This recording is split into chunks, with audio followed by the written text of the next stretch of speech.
Jonathan Majors, the star of Creed 3 and Marvel's Ant-Man Quantumania, was arrested on Saturday, March 25, and charged with 2 counts of assault in the third degree, aggravated harassment, and attempted assault against a woman believed to be his girlfriend.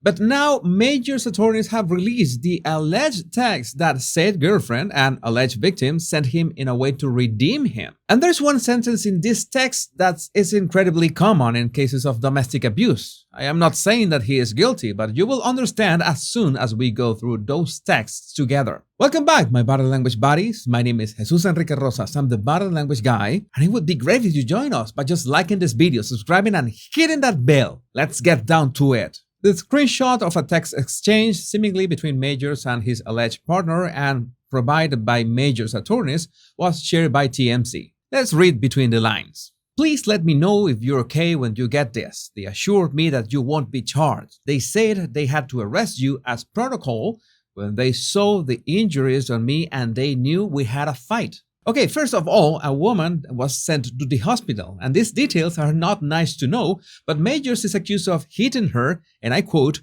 causing substantial pain and a laceration behind her ear. There are also signs that he put his hands on her neck, causing bruising and substantial pain. That's plain old strangulation. So it is truly concerning when the first text message that she writes when she gets out of the hospital is, please let me know you're okay when you get this. Okay, he could be under arrest, but she was sent to the hospital in a very bad way. There's no way you can compare both situations. Then she writes, they assure me that you won't be charged. That sounds like she is afraid of Majors getting into trouble. It begins to sound like she's trying to protect him, right? That is one of the most important red flags in cases of domestic abuse, and it doesn't matter if the abuse is physical or psychological. Because I remember vividly the case of Gabby Petito when she insisted over and over again to blame herself to whatever was happening with Brian Laundrie when they were detained by the Utah police. Now let's continue. They said they had to arrest you as protocol when they saw the injuries on me and they knew we had a fight. In these words, she is justifying herself, and at the same time, she's being very clear that this was not a role play or anything alike, because she says they knew we had a fight. So we are just getting started, and we already have a confirmation that this man sent his girlfriend to the hospital, and the first thing she does upon getting out is trying to justify what happened. That has only one possible meaning: fear. Now, it gets worse. I'm so angry that they did. And I'm sorry you're in this position. We'll make sure nothing happens about this. 3 sentences. She is angry with the officers who arrested Majors. She is sorry that he is in this position. And she goes as far as to say that she will make sure nothing happens about this. I only want to make a question with what we have read so far. How many times something like this could have happened until she landed at the hospital?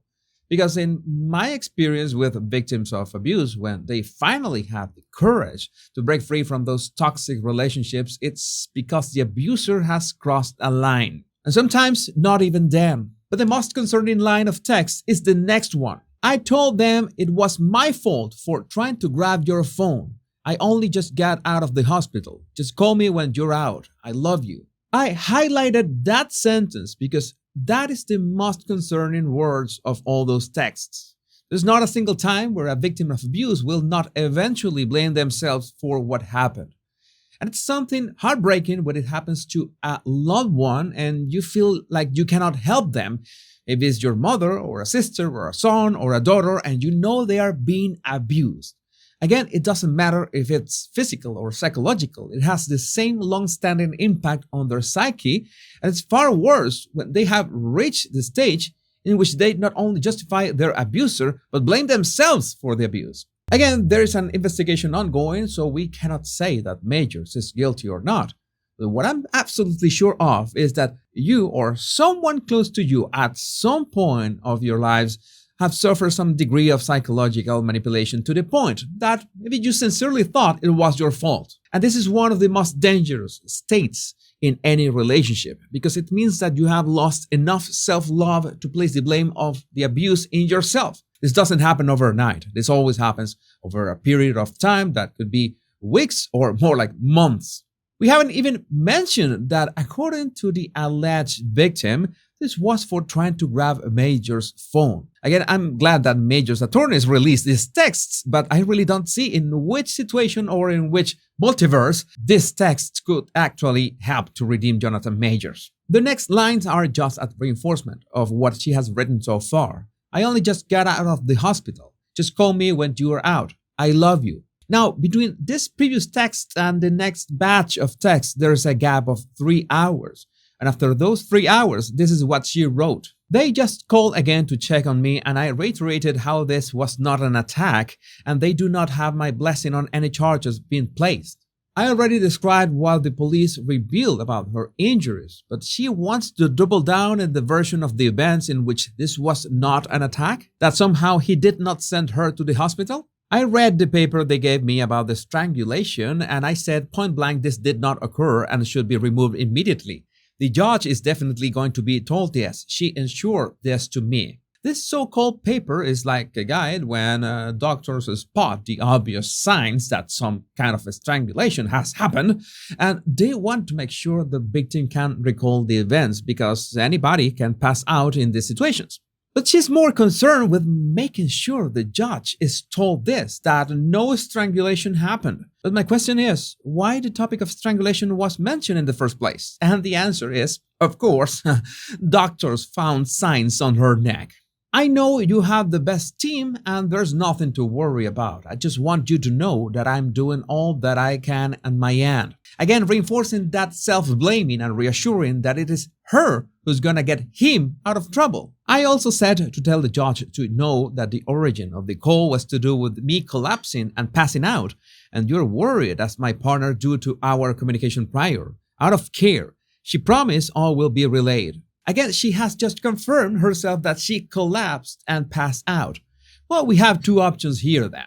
He either hit her in the head and knocked her out, which apparently did not happen, or put his hands around her neck until she, well, collapsed and passed out. That sounds a lot like a strangulation to me. I wanted to cover this topic because this is a recurring theme in victims of domestic abuse. Even when they try to justify what happened, they inadvertently reveal inconsistencies and contradictions that ultimately expose the very people that they are trying to protect. And as I mentioned at the beginning of this video, this is critical to spot in case one of your loved ones are going through this kind of abuse, because they will genuinely believe that they are at fault and they will do whatever it takes to justify the actions of their abuser. So in the end, it boils down to your ability to spot this kind of signals before it's too late. My body language buddies, don't forget to download my 100 body language tips right in the description of this video. My name is Jesus Enrique Rosas, and remember, much love and bliss.